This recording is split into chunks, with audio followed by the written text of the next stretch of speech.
Our next presentation, which is by Dr. Lindley Lentati. Lindley is co-founder and director of Cambridge Inference Limited, a UK technology company building AI control and monitoring infrastructure for regulated industries. He is a fellow of DIRDI, where he contributes to sovereign AI policy for the UK, advocating for domestic AI model building capabilities to preserve strategic autonomy. His work focuses on the gap between theoretical AI safety research and production deployment, particularly the challenge of maintaining meaningful human oversight and as AI systems become more capable and autonomous. Lindley holds a PhD in astrophysics from the University of Cambridge, where he researched gravitational waves and precision pulsar timing, and spent 6 years developing automated trading strategies in quantitative finance.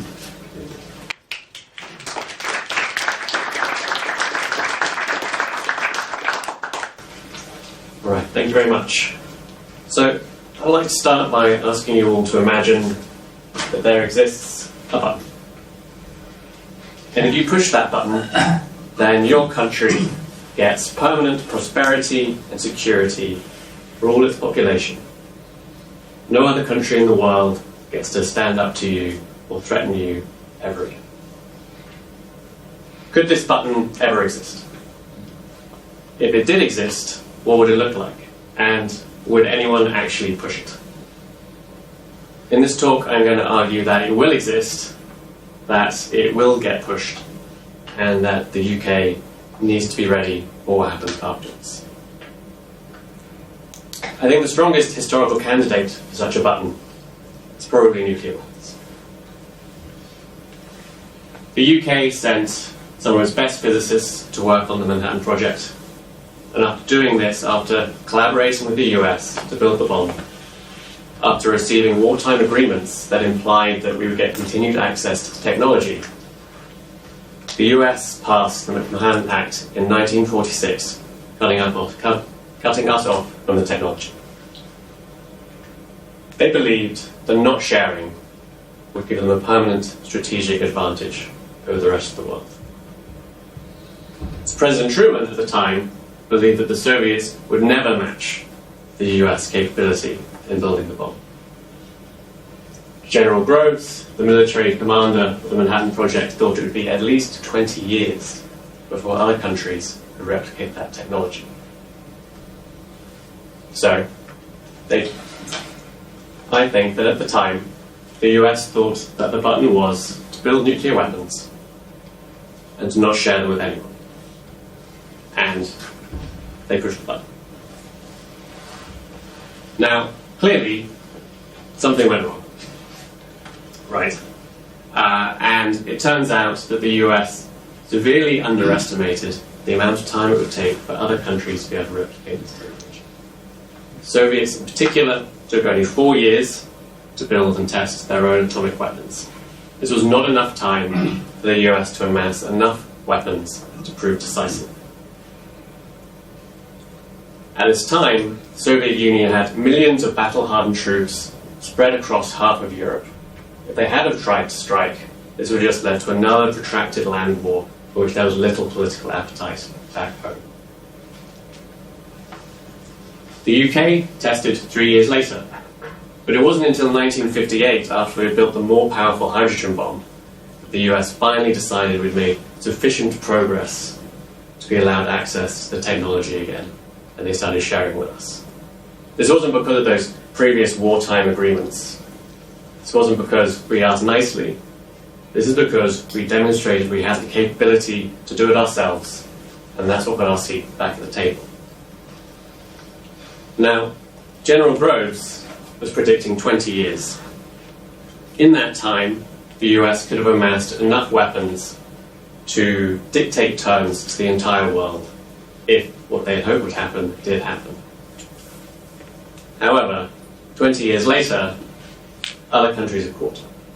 Soviets also had a large arsenal. Other countries throughout the world had been able to build nuclear weapons. With a global monopoly no longer on the cards, the best option the US had was to sign the Nuclear Non-Proliferation Treaty. In 1968, this essentially closed the club on nuclear weapons. It If you weren't a member at this time, you hadn't already shown that you could build the technology, you were basically locked out. So, with all this in mind, given that nuclear weapons weren't the button, I want to start talking about AI. So this graph, the data in this graph is produced by this organization, MISA. So what this organization does is they collect tasks that are important for AI research and development. Things like optimizing a GPU kernel, things like making a plan to train a model, designing the experiments. They then get human beings to do those tasks, and they time how long it takes them to do them. And then they get AI models to try and do those tasks as well. They get them to try many times to get an idea of how reliably they can complete those tasks. And so what you're seeing here is on the x-axis, the model release date, and then on the y-axis, the time it takes the human to do those tasks. So I think this is probably one of the most important charts that exists for measuring AI progress in the field of AI research and development. So in 2019, GPT-2 could do tasks that took a human a few seconds. Basic factual recall, what's the capital of France? In 2023, GPT-4 could do tasks that took a few minutes. Maybe write an email, implement a very simple piece of code. That was only 3 years ago. Last year, Claude Sonnet 3.7 could do tasks that were taking humans an hour. This is implementing a single, well-defined function in a code base, or training a simple classifier. And this year, Opus 4.6 is doing tasks that took human experts 12 hours. The example that Meta gives is building the low-level protocols that define how devices on the internet communicate with one another. Now, most of the tasks, they don't tell you what they are, right? They don't want the AI companies to be able to train specifically for them. But they are all something that's relevant towards doing AI research and development.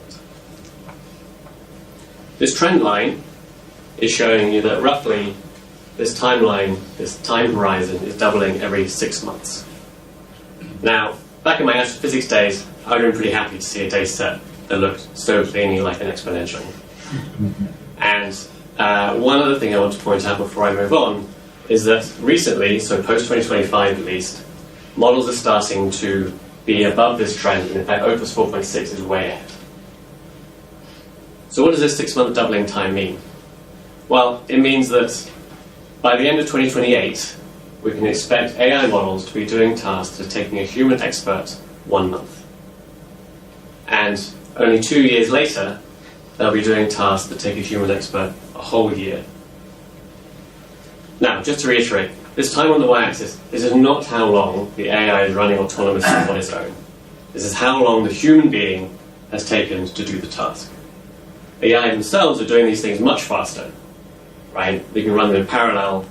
And so we're moving towards a world where AI systems can complete very long horizon tasks much faster than human beings. And I just want you to think, before I move on, what you've done in the last month. Maybe you've written a research pipeline from scratch, or mostly put together a paper. What about in the last year? That's a big chunk of a PhD. That's synthesizing literature. That's designing experiments, coming up with novel hypotheses. For me, that's building an enterprise piece of software from scratch. These are the sorts of tasks that we might expect to see AI be able to do on time scale of only a few years. Now you may be sitting there thinking a bit skeptically about this. But this next step is just one step too far. And I think that's a perfectly reasonable position to have. Past AI hype cycles have overpromised and underdelivered. But I think one of the strongest objections at the moment is that scaling is just going to hit a wall, right? Models can't continue to get bigger, can't continue to throw more compute at them. But this graph isn't measuring compute, isn't measuring dollar spend or model size. This is just measuring how long a task models can do. And this is just growing exponentially with time. And also, I would say that the kinds of tasks that these models are doing is just so much more broad than the AIs of the past decades, the chess playing or Go playing AIs that had very narrow foci. In mathematics alone, this year, Terence Tao, widely regarded as one of the best living mathematicians, has said that AI is now ready for prime time in maths research. Google is using Gemini to solve long unsolved maths problems, and they're using AI as well to look and prove new things about fluid dynamics related to the Navier-Stokes equations. This is one of the Millennium Prize problems, one of the most difficult set of mathematical problems we've ever assembled. So, if you are skeptical, I would just ask to keep an open mind about what the future may look like if AI really is able to do these very long horizon tasks on a timescale of just a few years.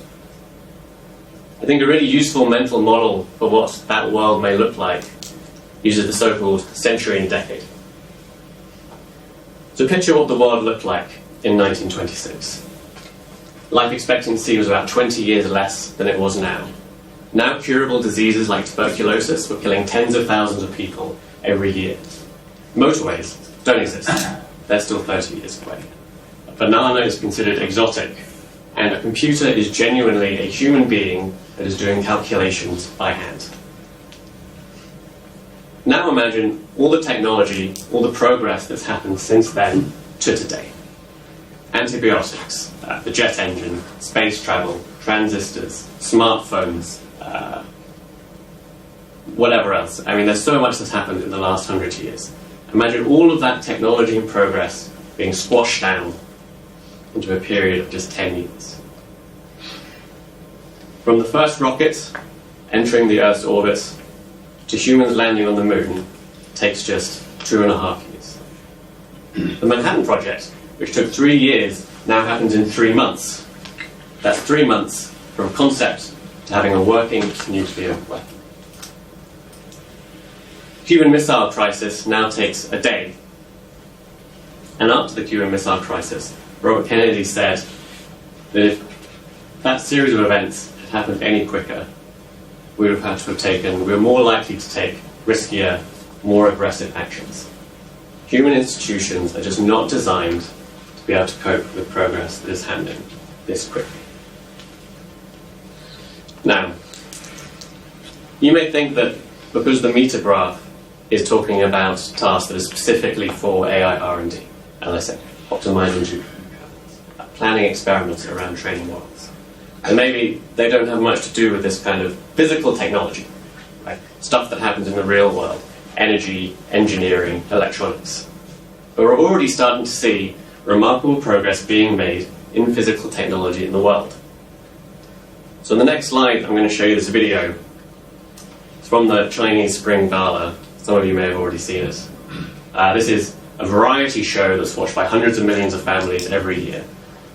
But for the last 2 years, Unitree, which is one of their top robotics companies, has put on a show showing off their latest robotics technology. And I think the progress between these 2 years has been quite amazing.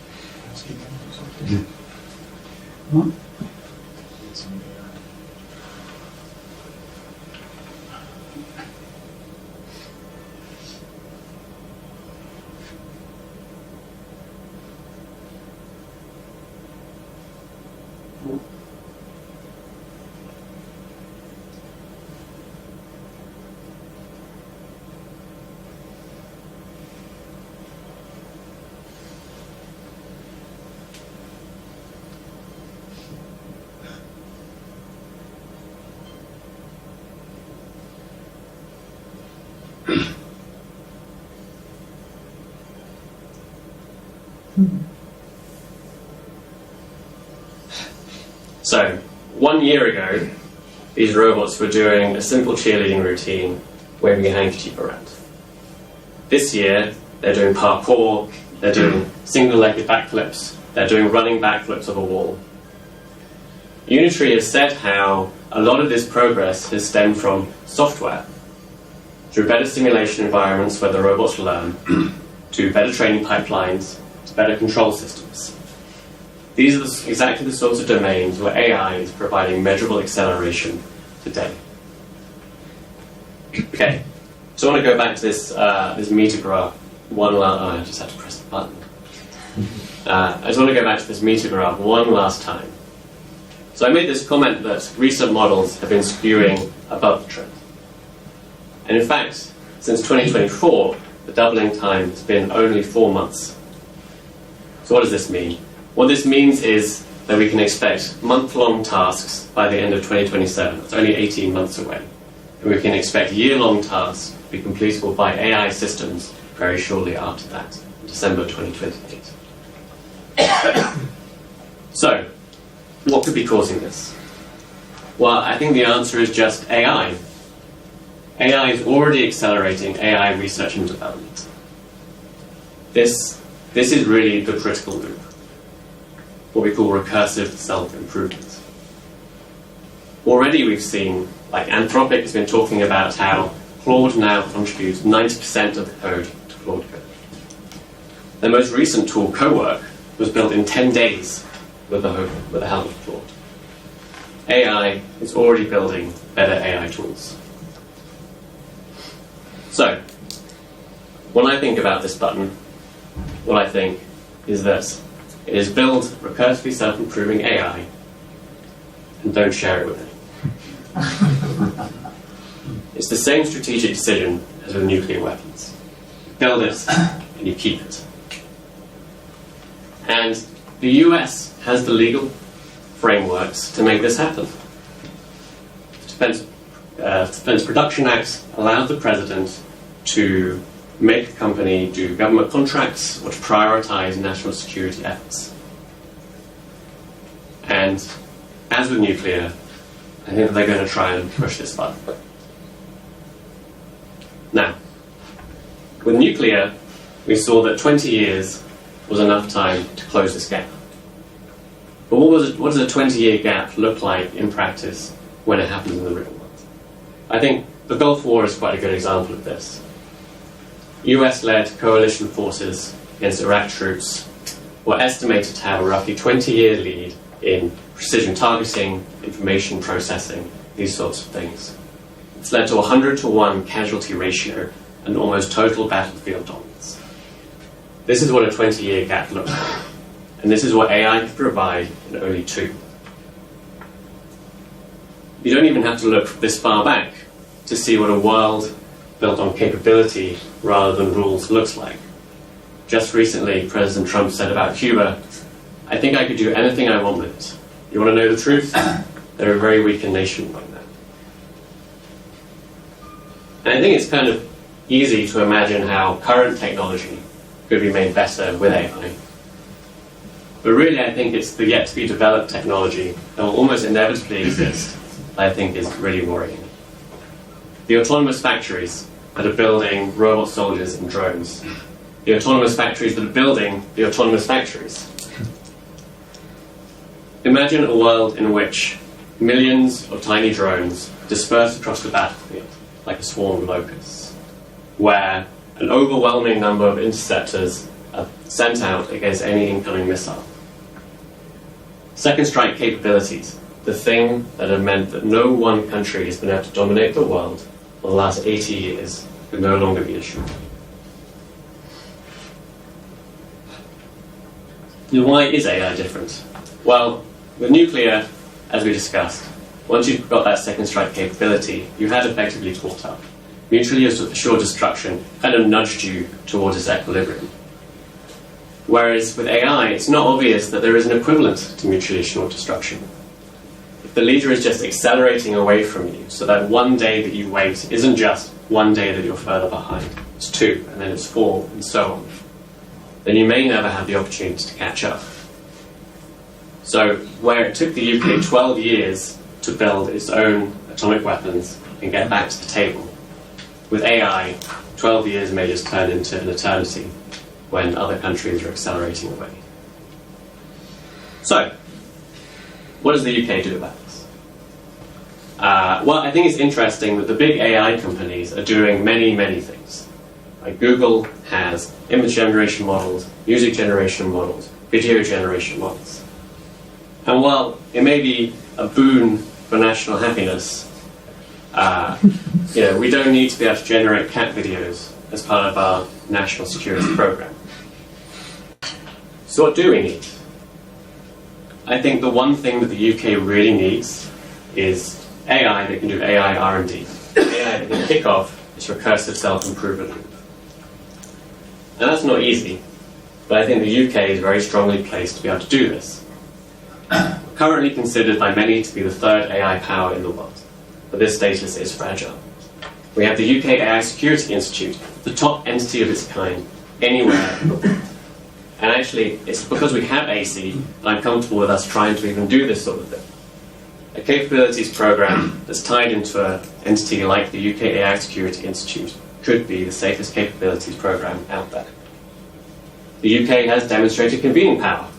The first AI summit was held at Bletchley Park. We have 4 of the top 10 universities globally, and we have a lot of AI talent here, albeit currently tied up in US-owned companies like Google DeepMind. And what about the costs? Well, actually, I think it could be quite affordable.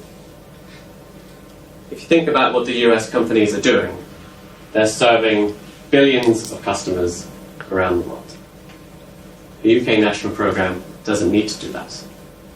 If you look at how much it costs to train the current top open weight model, something like Kimi K2.5, it's estimated that the all-in cost was about £80 million.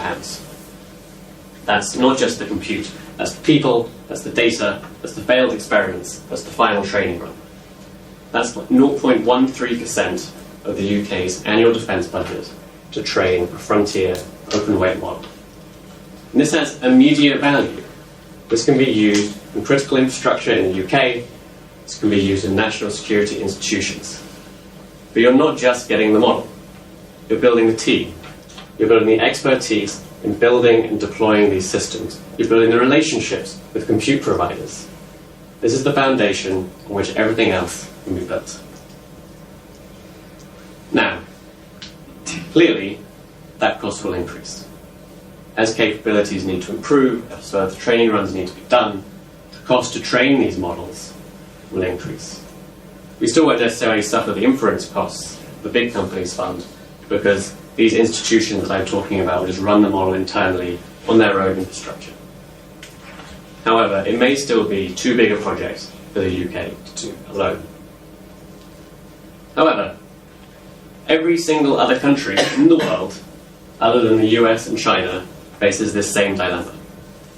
Mark Carney at Davos said, middle powers must act together, because if we're not at the table, we're on the menu. Chatham House, I think, posed this even more starkly a month ago in a paper where they said, if middle powers don't control their AI deployments, they will forfeit their economies, their societies, and their place in the world. Now, we have examples of things like this already. AUKUS or Five Eyes, collaborations where countries can bring the thing that they're good at, collaborate, and get to take part in the combined effort. I think that the UK AI sovereign program, working with middle powers, could look quite similar. The UK brings talent, it brings institutions, it brings convening power, it brings safety expertise. Other countries bring cheap nuclear or hydro energy. They bring critical minerals or experience building semiconductors and compute hardware. By combining our efforts, we make it more likely that this program will succeed in the long run. Now, other countries are already looking at doing this. France and Germany talking to one another about having a sovereign AI program, but this is really heavily focused on data centers. Data centers are important. So is energy infrastructure. The thing that I think really matters is building perfectly self-improving AI. Those other things should just be steps towards that, not the end in and of itself. Mistral, currently Europe's closest thing to a frontier AI lab, is not really interested in building frontier AI models. At the moment, it seems like they're more directed towards enterprise infrastructure. I think that there's a real need for someone to step up and try and change the narrative about building AI that can do AI R&D outside the US and China. And I think the UK could be that person. Entity. The Sovereign AI Fund is a good start. It's £500 million that goes towards AI development. But it's trying to do a lot of things. It's trying to build drug discovery data sets. It's trying to build data centers. It's trying to invest in startups. Less than a fifth of this total could go towards building a frontier, Western-built, open way model. But instead, the fund is just getting split into many small bets, rather than investing in a single high-leverage opportunity. Now, I think that decisions made over the next year even are going to have a huge impact over decades or even centuries to come. I think that the US is going to build recursively self-improving AI, and I think that they're not going to share it with anyone else. However, the real question is what the rest of the world does about this. The UK and other countries could collaborate to make sure that they're ready for what comes after that moment. But they need to act now, and they need to act with a specific goal in mind, and that's building AI that can do AI R&D. Thank you.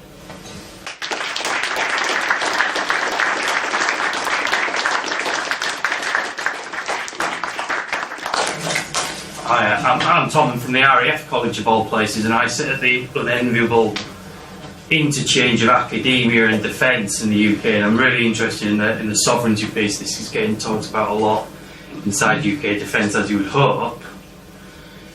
And there are differing opinions within UK defence, particularly on the issue of AI sovereignty.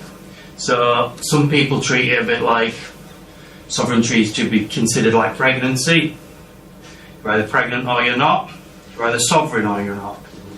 And there are others who think it's much more, it's less binary and there's a bit more of a scale, and we should just be a little bit more sovereign when it comes to the AI. And your jigsaw diagram there at the end, working in partnership with the other nations apart from the United States to kind of get more sovereign. Mm-hmm. What do you say to those people though that say we're either sovereign or we're not?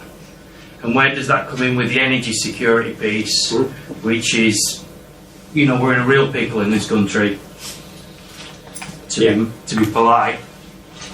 And how quickly does that become the nub of the conversation when it comes to AI, that we don't have the energy security to kind of provide that, we don't have the material to go ahead and do this? Yeah, I mean, I'm definitely sympathetic to this idea that it's a binary. I mean, you can make this argument all the way down, right? Let's say that we start the process, we're still going to be using NVIDIA GPUs probably, right? We have that dependency still. Maybe you have to go, the US could just say, actually, we're not going to export GPUs to the UK anymore, or the rest of the world. I think this is plausible. I think this could happen in the future. And certainly, I think that when it comes to doing the model building, that just going halfway isn't really enough.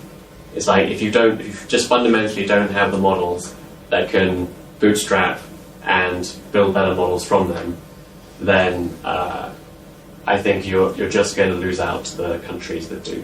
Those countries will just accelerate away, and there's going to be nothing that you can do.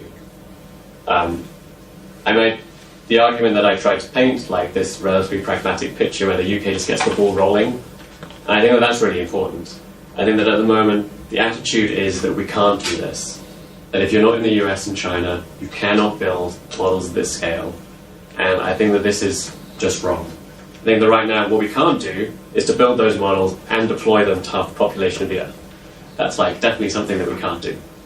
However, we can build here very competent, very capable near-frontier models, and then go to other countries and say, hey, look, we started doing this. It's really important, but we need to work together. I think that at least for the next 5-10 years, every country is just going to be like this. I don't think we really need to worry about France and Germany and Canada agreeing to do this, and then suddenly they've run away and now they're doing it all themselves. But yeah, I think just starting and being willing to be the people that say we're starting is really important.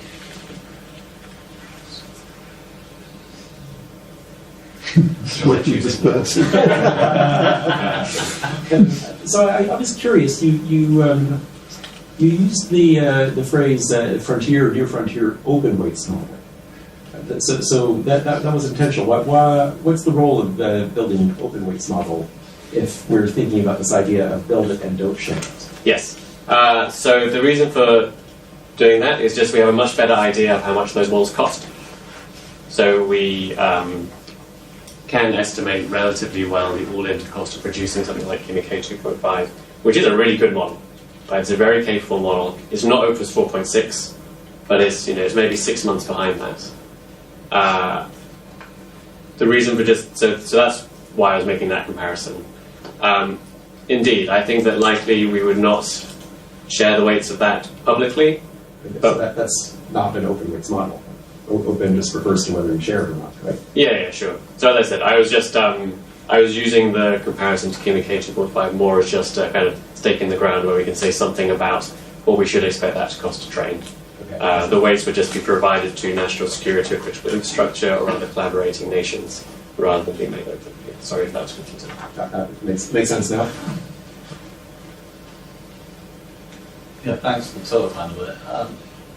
Are France and Germany not working on their own sovereign AI models? So there are a few countries in Europe that are talking about it, and those are amongst them. But Switzerland. And Switzerland, exactly, yeah. But the conversation is often about small models that maybe do, I don't know, like just specific tasks where that task is not doing AI research and development. Right. Right, it's a specific model to do some data analysis in a hospital or whatever, right? And this is, I think, just complete lack of ambition on behalf of a lot of the world. You've got one. Okay. So you just mentioned energy, but there hasn't been much mention of it. I've seen work that suggests that energy use is going to spiral completely out of control. Do you see that as a limitation on to do it just within the UK? Yes, absolutely. So right now we're talking 5,000 GPUs. So 5,000 frontier, like current bleeding edge GPUs. Mm-hmm. This is roughly what you need to train a K 2.5, like that model that I talked about. This is actually not a particularly large number from an energy perspective. I mean, NVIDIA has promised 120,000 of those GPUs to the UK this year. Where I think it becomes a problem is where you want to do this for bigger and bigger models. And that's where... So, cross-data center optimization is a thing, right? Companies like Google, like Microsoft are looking at training models across multiple data centers. This isn't just a fiction. I think this is just the model that we need to really lean hard into. And that's how you get to keep the energy costs at least distributed across a large number of countries. But I've heard figures that suggest that we're going to need the equivalent of what the world produces in energy today within the next few years. Is that complete rubbish? I guess I'm not familiar with that particular piece of rhetoric. Okay, I mean, I would have to find it anyway. Yeah, we have to get a link. Certainly, we will need things like fusion and these sorts of technologies to come online to unlock the really, really, really big models of the future. But I'd be surprised if energy was the limiter within the next 12. That is without burning vast quantities of coal or whatever. Yeah, I mean, Elon Musk is just connecting massive gas generators to his data centers, right? Which we can't afford to go on doing. Indeed.